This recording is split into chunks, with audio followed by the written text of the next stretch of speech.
Hello friend, नमस्कार। स्वागत है आपका एक बार फिर से राठौर इंग्लिश क्लासेस में। फ्रेंड्स, आज हम इंग्लिश लिटरेचर से जुड़े हुए एमसीक्यूज को सॉल्व करेंगे।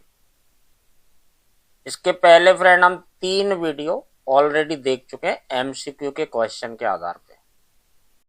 ये हमारा 4th नंबर का यानी पार्ट 4 है इस सीरीज में एमसीक्यूज की। आइए फ्रेंड शुरुआत करते हैं।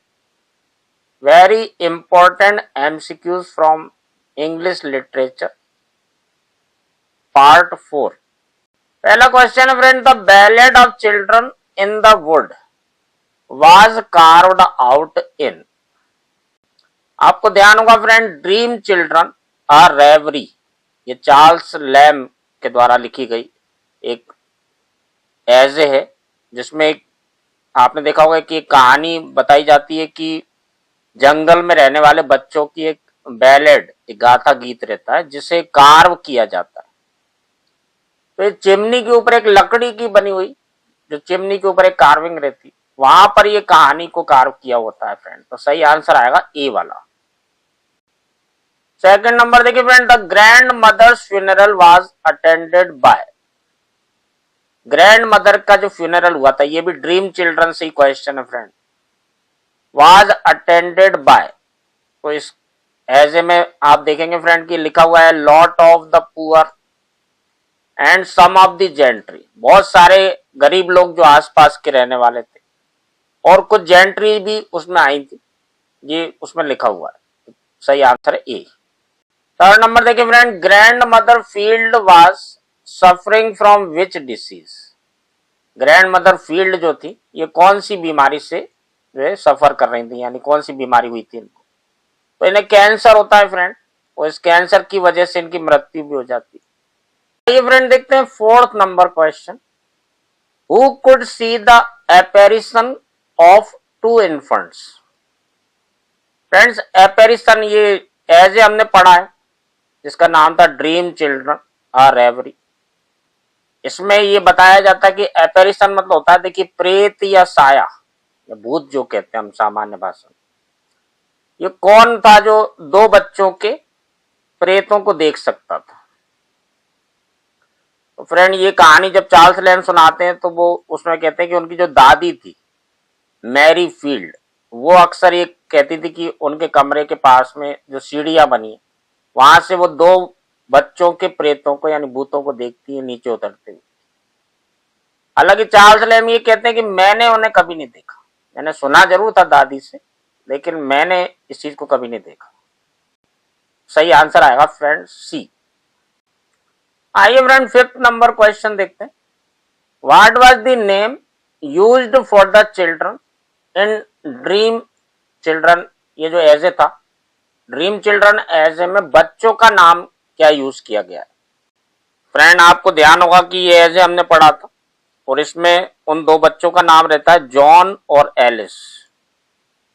ये नाम रहते हैं बच्चों के। तो एक काल्पनिक एक सपना देख रहा था लेखक। ये काल्पनिक बच्चे थे।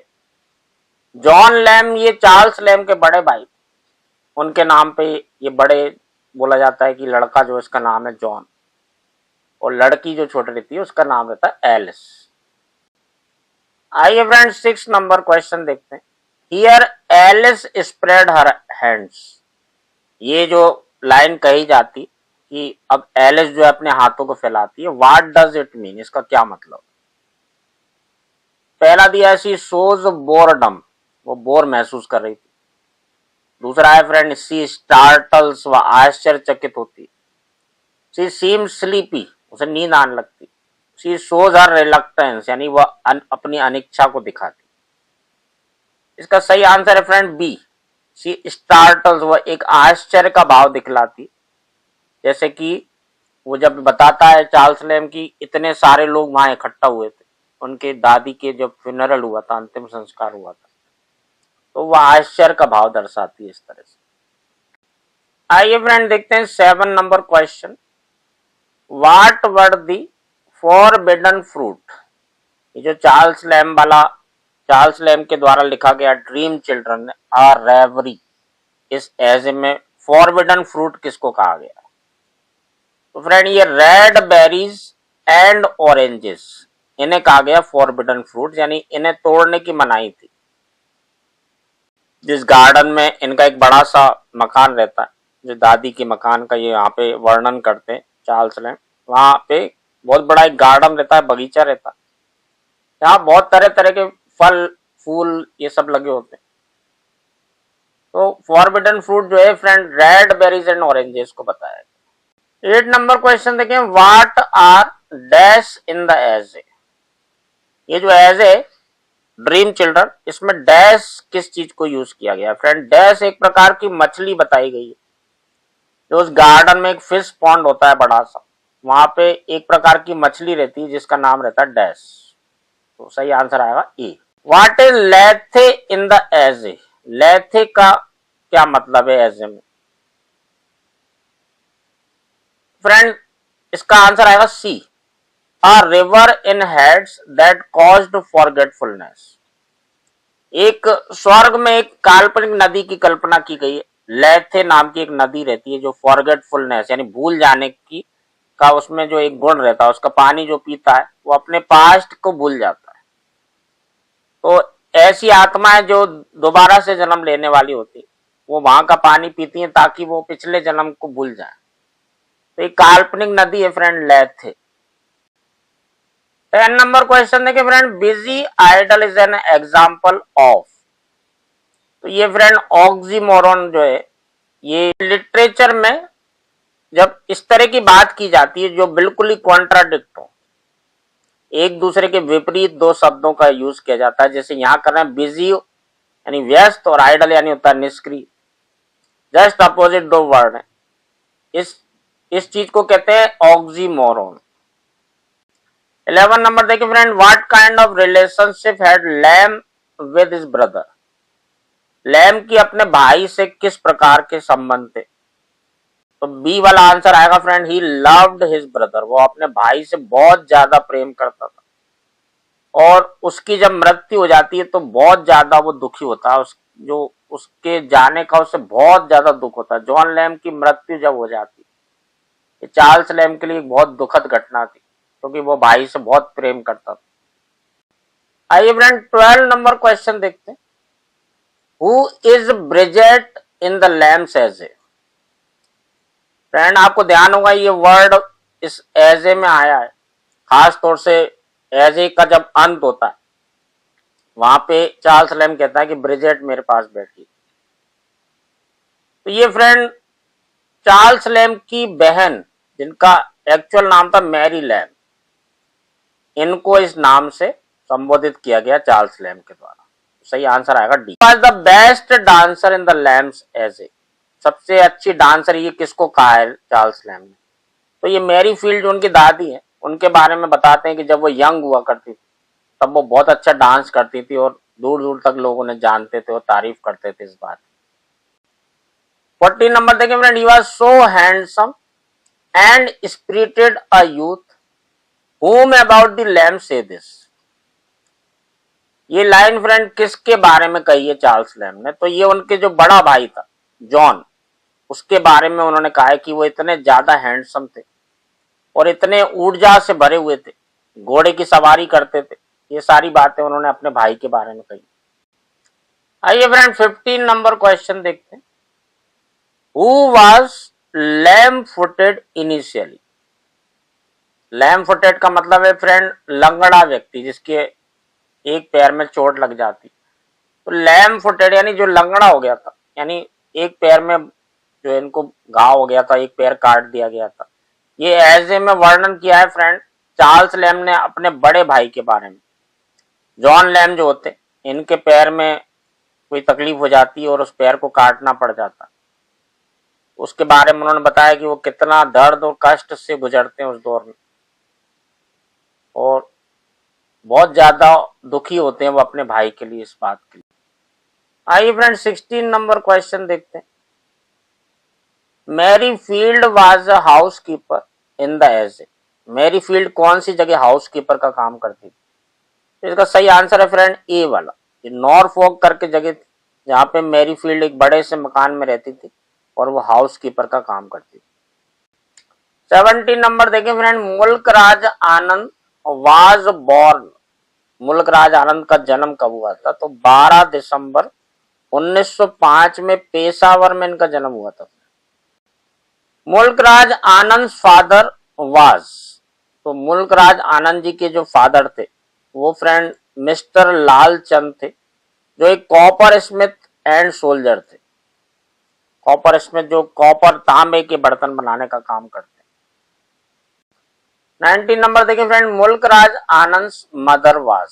मुल्क राज आनंद की मदर का नाम क्या था? तो इनका नाम था फ्रेंड श्रीमती ईश्वर कौर, ये इनकी मां का नाम था। Untouchable was published in, untouchable कब पब्लिश हुई थी? तो 1935 में फ्रेंड ये किताब पब्लिश हुई थी, अनटचेबल।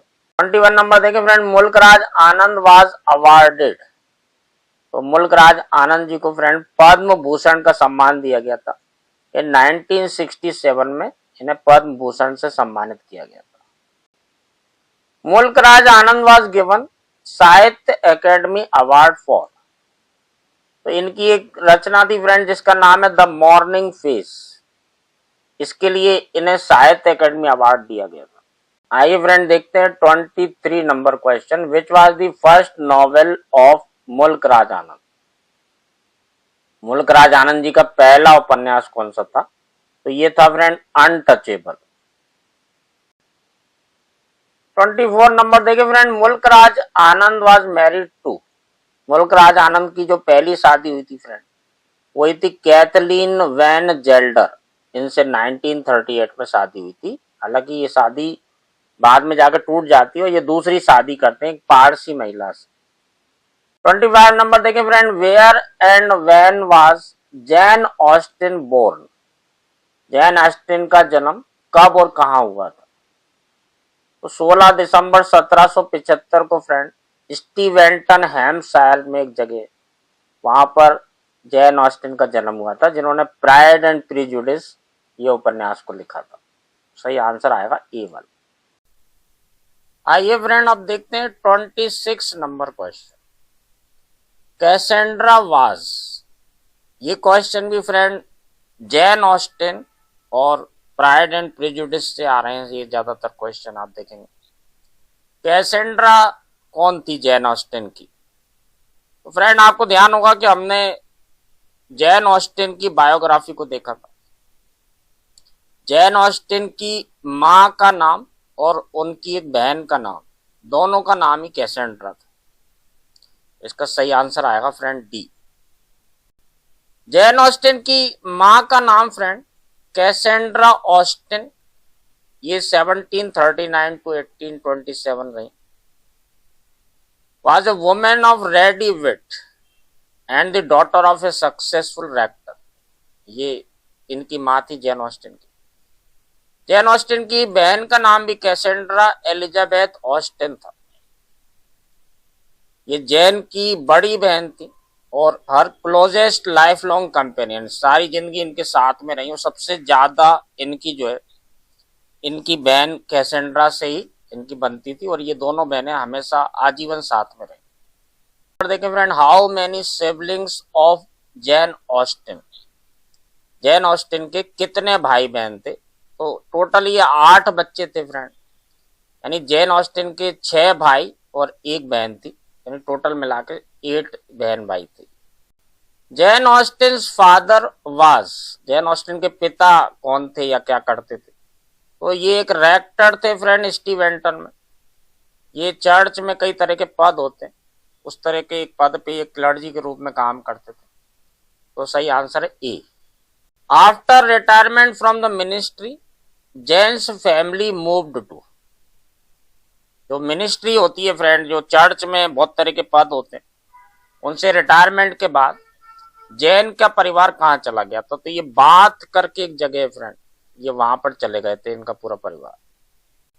31 नंबर देखें friend, from home Jain Austin got the only marriage proposal. किसके द्वारा जैन ऑस्टिन को शादी का प्रस्ताव दिया गया था? एकमात्र जो प्रस्ताव उनके जीवन काल में आया। इसका सही आंसर है फ्रेंड हैरिस बिगविथर। इन्होंने जैन ऑस्टिन से शादी का प्रस्ताव किया था। हालांकि ये शादी कभी हो नहीं पाई और जैन ऑस्टिन आजीवन कुंवारी नहीं। 32 नंबर देखें friend, which is not Jain Austen's novel. इनमें से कौन सा जैन ऑस्टिन का नॉवेल नहीं है? तो सेंस एंड सेंसिबिलिटी ये इन्होंने लिखा था। मैंसफील्ड पार्क भी जैन ऑस्टिन ने लिखा है फ्रेंड। एमा ये भी इन्होंने लिखा है। लेकिन ये डी ऑप्शन जो है, ट्रुथ लव एंड मेलाइस, ये फ्रेंड खुशवंत सिंह के द्वारा लिखी गई रचना। तो इसका सही आंसर आएगा डी। जैन ऑस्टिन वाज, इनमें से कौन थी? तो जैन ऑस्टिन फ्रेंड ये टोटल 8 बच्चे थे जॉर्ज ऑस्टिन के, उनमें से ये 7वें नंबर की जैन ऑस्टिन थी। टोटल 8 में से 7th नंबर था इनका। The Elliots was published as, Eliot को किस रूप में यानी किस नाम से प्रकाशित किया गया था? तो इसका सही आंसर है फ्रेंड डी, परसुएशन के नाम से प्रकाशित हुआ था। Once Jane Austen had romantic feelings for, एक समय जैन ऑस्टिन के मन में किस व्यक्ति के लिए रोमांटिक फीलिंग थी, यानी किससे उनको ऐसा लगता था कि प्रेम होए? तो ये व्यक्ति का नाम है फ्रेंड टॉम लेफ्रॉय। टॉम लेफ्रॉय के से उनको एक समय प्रेम हो गया था। ये एक वकील थे। हालांकि जैसे मैंने आपको बताया कि जैन ऑस्टिन का विवाह नहीं हुआ कभी, वो आजीवन जो है कुंवारी रही। 36 नंबर देखिए friend, Jain Austin got married with, Jain Austin की शादी किससे हुई? तो ये मैंने अभी हाल ही बताया फ्रेंड कि उनकी शादी कभी नहीं हुई। She never married. The Bennett families estate is in, Bennett family का परिवार जो है कहां पर रहता था फ्रेंड? तो ये लॉन्ग बॉर्न करके एक जगह थी, वहां पर इनका घर था, long born. Who was single man of large Fortune, ये बात किसके लिए कही गई है? प्राइड एंड प्रेजुडिस में। तो कहानी की शुरुआत में ही फ्रेंड ये बात कही जाती है मिस्टर बिंगले के लिए, और ये बोलने वाली होती है मिसेस बेनेट, जो अपने पति से बोल रही होती कि एक बहुत ही धनवान व्यक्ति हमारे पड़ोस में रहने के लिए आने वाला है, तो हम लोग कोशिश करें कि हमारी किसी एक पुत्री की शादी उससे हो जाए। Who had a pragmatic approach towards life, किसके pragmatic approach का मतलब होता है व्यवहार कुशल, यानी जो प्रैक्टिकली बात करते हैं, है ना, जो प्रैक्टिकली जो नजरिया रखते हैं, एक व्यवहारिक नजरिया रखते हैं। ये नजरिया था फ्रेंड एलिजाबेथ की सबसे खास फ्रेंड, बेस्ट फ्रेंड थी शैरलॉट लुकास। तो बहुत ही व्यवहारिक रूप से सोचती थी, दुनिया को एक व्यवहारिक नजरिए से देखती। Mister Darcy was captivated by Elizabeth, mister Darcy किस चीज पर मोहित हो गए थे एलिजाबेथ? तो उसकी जो फाइन आईज एंड लाइवली विट, उसका जो हाजिर जवाब और जो उसकी बुद्धिमानी थी, समझदारी थी, उससे वो बहुत ज्यादा प्रभावित थे और उसी की वजह से धीरे धीरे वो प्रेम हो जाता उनको। Why did Mrs. Bennet refuses to provide Jane with a carriage? जब जैन को आमंत्रित किया जाता है फ्रेंड मिस्टर बिंगले के द्वारा उनके घर पर पार्टी में, तो मिसेस बेनेट उसे कैरेज यानी कि जो उस जमाने में बग्गी चला करती थी, वो बग्गी देने से मना कर देती। उसका रीजन क्या रहता? इसका रीजन है फ्रेंड बी वाला, so that she may go to Netherfield on horseback and stay there for a long time. वो चाहती थी कि नेदरफील्ड वो जो है घोड़े पर बैठ करके जाए, ताकि वो बीमार पड़ जाए, क्योंकि बारिश का मौसम था, बारिश होने वाली थी। वो चाहती थी कि वो किसी तरह से वहां पे बारिश की वजह से वहां पर ज्यादा देर उसको मौका मिलेगा रुकने का। और ऐसा ही होता है, बहुत तेज बारिश होती है और जैन पूरी तरह से भीग जाती। जब वहां पर वो पहुंचती है नेदरफील्ड में तो उसकी तबीयत खराब हो जाती है, फिर उसको कई दिनों तक वहीं रुकना पड़ता है। Why did Elizabeth walks to Bingley's estate through the muddy fields? Elizabeth बेंगले के एस्टेट की तरफ एक मिट्टी से सने हुए यानी कीचड़ भरे रास्तों से होकर के क्यों जाती? फ्रेंड इसका आंसर होता है कि जब उसे एलिजाबेथ को ये लेटर मिलता है, ये खबर आती है बेंगले की तरफ से कि जैन की तबीयत खराब हो गई क्योंकि बारिश में भीग गई थी बहुत ज्यादा। अब क्योंकि कोई कैरेज उपलब्ध नहीं होता है तो क्योंकि एलिजाबेथ जैन से बहुत ज्यादा प्रेम करती है, बहुत ज्यादा चाहती है उससे रहा नहीं जाता और वो पैदल ही चली जाती है कीचड़ से भरे रास्तों में खेतों से होते हुए, और वो जाते जाते उसके सारे कपड़े गंदे हो जाते। Who was Mrs Phillips and where did she live? Mrs Phillips कौन थी और कहाँ रहती थी? फ्रेंड, मिसेस फिलिप्स जो है ये मिसेस बेनेट की बहन थी जो मैरिटन में रहती थी। 44 नंबर देखें friend, Lady Catherine was, Lady Catherine कौन थी? तो ये मिसेस कॉलिंस की पेट्रोनेस और मिस्टर डार्सी की आंट थी फ्रेंड। यानी मिस्टर कॉलिंस जो थे इनके पालन पोषण का जिम्मेदारी इन्होंने ली थी, और ये डार्सी की आंट भी लगती थी। आइए फ्रेंड 45 नंबर देखें, proves to be a silly man and speaking in a long pompous speeches. कौन व्यक्ति जो एक मूर्ख के जैसे व्यवहार करता था और एक लंबे आडंबर से भरे भाषण जैसे बात करता था, ऐसे जैसे भाषण दे रहा हूं? ये मिस्टर कॉलिंस थे फ्रेंड, जो बहुत ही ज्यादा आडंबर दिखाना, है ना, बहुत ज्यादा लंबे लंबे भाषण जैसे बात करना, मिस्टर कॉलिंस के। 46 नंबर देखें friend, who proposes Elizabeth but she refuses. कौन एलिजाबेथ को प्रपोज करता है लेकिन वो उसे मना कर देती? तो फ्रेंड ये मिस्टर कॉलिंस रहते हैं जो एलिजाबेथ को प्रपोज करते हैं, लेकिन वो उसे मना कर देती है क्योंकि वो उसे पसंद नहीं करती इतना ज्यादा। 47 नंबर देखें friend, where does Charlotte Lucas live after her marriage with mister Collins. Charlotte Lucas जो है, शैरलोट लुकास मिस्टर कॉलिंस से शादी करने के बाद कहां पर रहती? तो ये कैंट नामक एक जगह है फ्रेंड, हंसफोर्ड शायर जो रहता है ये कैंट में, वहां पर ये जाके रहने लगती। 48 नंबर देखे friend, why does Wickham transfer his attention from Elizabeth to Miss king.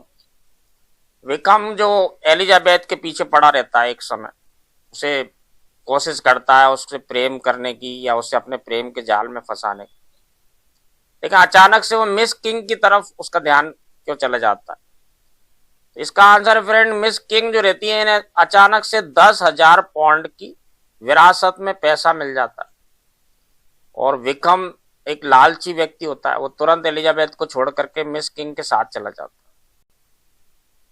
आइए फ्रेंड हम 49 नंबर क्वेश्चन को देखते हैं। Who wants Elizabeth not to marry with mister Wickham because of his bad financial status. कौन Elizabeth को चेतावनी देता है कि वो मिस्टर विकम से शादी ना करे क्योंकि उसकी आर्थिक स्थिति अच्छी नहीं है, और वो एक खराब व्यक्ति भी होता है, एक ऐसा व्यक्ति होता है जो कुटिल होता है, जो अपने मन के अंदर कुछ और बाहर कुछ और, इस टाइप का व्यक्ति। ये फ्रेंड एलिजाबेथ को मिस्टर विकम से शादी ना करने की सलाह ये देते हैं मिसेस गार्डनर। मिसेस गार्डनर जो है ये एलिजाबेथ से जब अकेले में बात करती हैं तो उसे इशारा करती हैं, हालांकि पूरी बात नहीं बोलती हूँ। आइए फ्रेंड अब आज के वीडियो का हम 50 नंबर और लास्ट क्वेश्चन देखते हैं। Where does militia regiment stationed in the beginning of the story. एक मिलिशिया रेजिमेंट, एक सेना की रेजिमेंट कहां पर आकर के ठहरती है कहानी की शुरुआत में? तो ये आपको अच्छे से ध्यान होगा फ्रेंड, हमने प्राइड एंड प्रेजुडिस पढ़ा था। ये मैरिटन में एक रेजिमेंट आकर के ठहरती है, जहां पर लीडिया और किटी जो है वो अक्सर जाती हैं, वहां पर रुकती हैं अपनी आंट के पास, ताकि वो वहां के अफसरों से, वहां के सैनिक जो रहते हैं अफसर, उनसे मुलाकात कर सके, पार्टी कर सके और फ्लर्ट कर सके। फ्रेंड्स आपको ये वीडियो बहुत पसंद आएगा, इस तरह के हम काफी सारे वीडियो देख चुके हैं और आगे भी देखेंगे। फ्रेंड ये 50 क्वेश्चंस हमारे एमसीक्यू के आधार पे इंग्लिश लिटरेचर से रिलेटेड क्वेश्चंस को हमने देखा। आई होप कि ये वीडियो आपको बहुत अच्छा लगेगा। इससे पहले भी हम 3 वीडियोस कर चुके हैं और आगे भी कई सारे वीडियोस इस चैप्टर पे मैं लेकर के आऊंगा। Thank you very much. Next video में फिर मिलते हैं।